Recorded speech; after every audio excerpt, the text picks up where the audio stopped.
A gente tem algumas condições onde a gente tem evidências conclusivas sobre o uso. Então, tem um livro que foi publicado pela editora do Conselho Federal de Medicina, que menciona, né, ali dentro do conteúdo 3 condições onde a gente tem evidências conclusivas, que são dor, náusea e vômito de pacientes usando quimioterápicos e espasticidade da esclerose múltipla. Considerando que a gente tem um medicamento nos Estados Unidos, que é o Epidiolex, que é para epilepsias refratárias, são condições muito raras ali, também temos essa evidência conclusiva pelo FDA. Então, essas 4 condições a gente tem evidências conclusivas. Mas, na prática clínica, a gente vê outras condições, muitas outras, que apesar de a gente não ter um nível de evidência conclusiva, às vezes a gente tem uma evidência moderada, às vezes a gente tem uma evidência limitada. Quer dizer que não tem evidência? Não. Quer dizer que o nível de evidência não é robusto o suficiente para a gente falar absolutamente. Agora, é uma planta que tem mais de 5.000 anos de história, e é uma planta que na prática clínica a gente vê condições que têm seus sintomas aliviados. Então, por exemplo, distúrbios do sono. Por esse mesmo livrinho impresso ali na editora do CFM, ali está escrito que distúrbios do sono temos evidências moderadas. Então, tem alguma evidência. Se é suficiente para uma prescrição, isso, Cláudia, vai depender de algo que se chama ato médico. Quer dizer que o médico e o paciente dentro do consultório têm autonomia para a tomada de decisão com base, seja em evidências moderadas, seja na segurança dessa terapia, porque se não tivesse segurança, não está na farmácia, claro. Não é? Está na farmácia, está sem indicação. Né? Para que foi isso? Não tem, isso aqui é para isso, como tem o Mevatil, mas tem segurança para o paciente e o médico tomar decisão. Quer dizer que os dois se corresponsabilizam.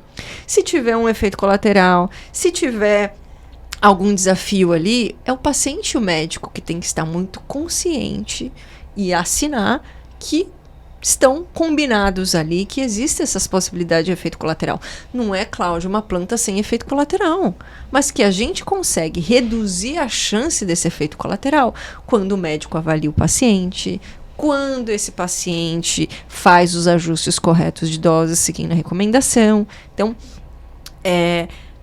no caso de distúrbios do sono, a gente tem essa evidência moderada. Tem algumas outras condições que a gente tem evidências limitadas. Então, não são conclusivas, mas também não é zero evidência. É alguma evidência, ainda que limitada. A gente vê, por exemplo, a ansiedade. E é uma das condições que a gente mais observa na prática clínica. O que eu vejo mais no consultório? Dor, ansiedade, insônia. Essas são as 3 que eu vejo mais. Depois, doença de Alzheimer, autismo, Parkinson.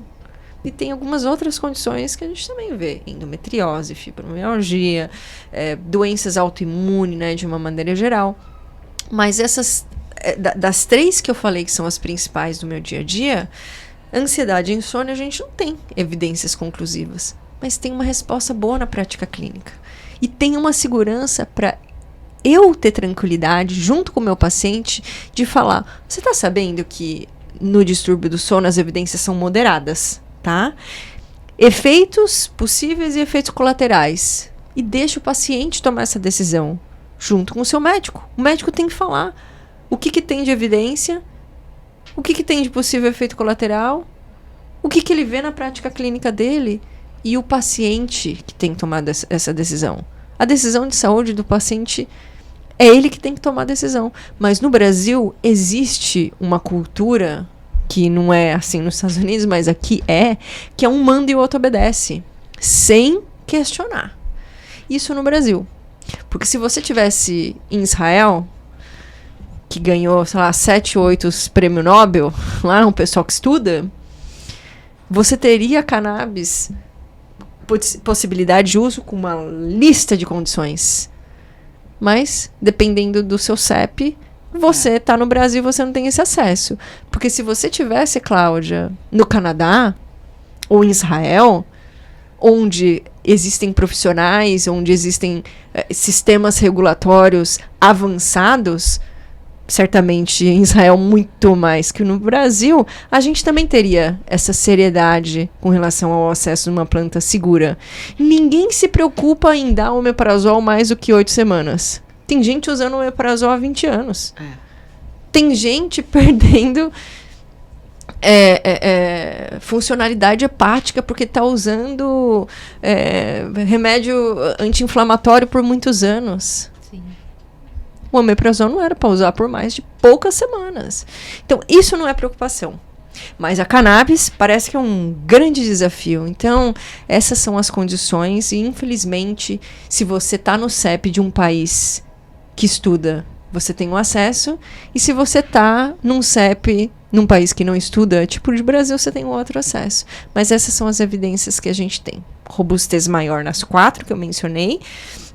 Dor, náusea e vômito de quimioterápicos, espasticidade da esclerose múltipla, que é um tipo de rigidez muscular, e epilepsia. Epilepsia refratária rara. São 3 tipos de epilepsia. E o restante são, na prática, são condições que na prática clínica, com mais ou menos evidência, se é limitada, se é moderada, a gente vê respostas positivas, mas essa é uma decisão que eu não posso falar. Use.